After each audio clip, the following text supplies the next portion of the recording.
Bones, benvinguts al resum d'un dels directes de Twitch on vam estar fent l'Okonomiyaki.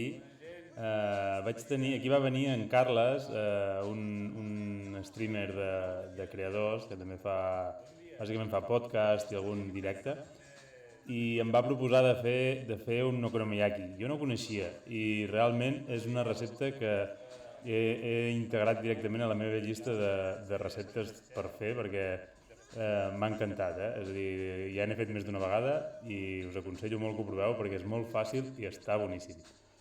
Vale. L'okonomiyaki és com una espècie de pizza, truita, és un entremig que està fet a base de ceba i col, bàsicament. És a dir, de sota us deixaré els ingredients exactes, però ja veureu, comencem saltejant a foc mig alt una ceba ben picadeta i després agafem la col, la trinxem, a la que ja porti un parell o tres de minuts la ceba, i afegim la col, tota la col així trinxada a tires, i el mateix, també li deixarem que es vagi putxant, que es vagi durant, i això, 2-3 minuts més o menys. Mentrestant agafem el carbassó i el tallem així a deuets, o podríeu fer-ho amb rodelles, com us agradi més, i cap a dins també. I anem fent, més o menys, cada cop que hi afegim un ingredient és això, uns 2-3 minuts que comenci a integrar-se tot amb el plat i veieu que es va quedant tubet, que es va saltejant. Podeu anar pujant una mica el foc, si veieu que es queda baix, com que anem afegint molts ingredients, podeu anar pujant el foc mica en mica. I ara amb el shiitake, afegim tot el shiitake tallat a llesques, que això ens hi donarà una textura molt guai i un toc d'umami. I ara que ja ho tenim tot mig putxat, afegim la sal i la carbassa. La carbassa ja està cuita. La carbassa la vaig coure, just un moment abans, l'hem coit al microones amb l'EQE, uns 5 minuts per coure la carbassa ja pelada i trossejada, i li afegim. Tapem la cassola i deixem que s'acabi de fer. Mentrestant comencem a preparar el que serà la massa. La massa de l'okonomiyaki està feta amb els 2 ous i farina. I posem a sota us deixaré les mides. I posem la farina, una miqueta de llevadura i afegirem uns 100 mil·lilitres de caldo de verdures, i ja està, ja no porta res més, és això, i anar-ho barrejant, i hem d'aconseguir una massa fina que no tingui cap grumoll. Ja veureu que és molt fàcil, és una massa que es barreja molt bé i no té cap problema. Ara anem a fer la mescla de les dues parts. Hem de pesar 140 grams de massa per 150 grams de les verdures. Ja veieu que queda com que hi falta massa, però ja és això, ha de quedar així, molt, molt densa i que hi hagi més verdura que massa. Jo vaig aprofitar per preparar una salsa teriyaki que es fa amb 2 cullerades de vi, una cullerada de salsa d'ostres que és sense gluten, que jo soc celíac, i vaig posar 2 cullerades de tamari, i tot això ho deixem a foc mig alt, que agafi el bull, i afegim una bona cullerada de jengibre en pols i una cullerada, aquí era sucre de coco, vaig fer servir sucre de coco, una cullerada de sucre. Ho barregem ben barrejat i deixem que redueixi una mica, fins que quedi una salsa espessa. Ja veureu que de seguida hi queda, la que es quedi ja podeu treure del foc i ho reservem. Anem a coure l'okonomiyaki. És molt senzill, és simplement posar-lo a la paella amb una mica d'oli, i a sobre hi afegim unes tires de cansalada i després ho tapem i ho deixem que es vagi fent, que es faci durant un parell de minuts o així, i ja li podrem donar la volta. A la que ja veieu que ja agafa la massa, es comença a quallar tota junta, li donem la volta i 2 minuts més que es faci pel costat de la cansalada.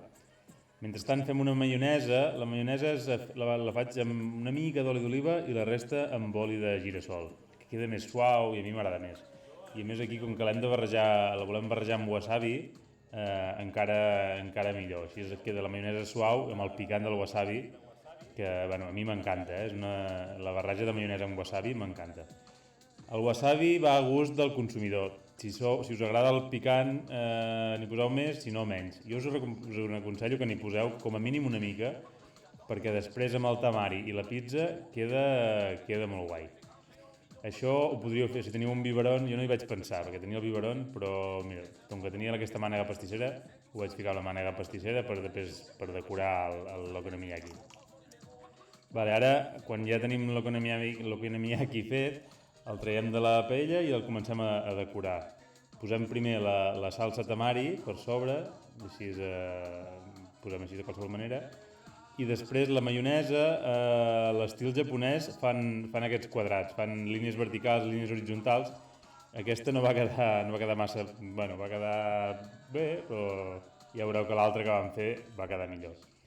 L'altra, aquesta, vam fer el mateix, però en vez de cansalada hi vam posar salmó. Això és perquè veieu que es pot fer de les maneres que vulgueu, És a dir, la base és la recepta que hem fet, però després es pot fer o amb salmó, amb cansalada, amb frankfurt, amb pernil dolç, carn, el que us vingui de gust, com si fos una pizza. I aquí igual, fes salsa tamari i després la maionesa també, així fem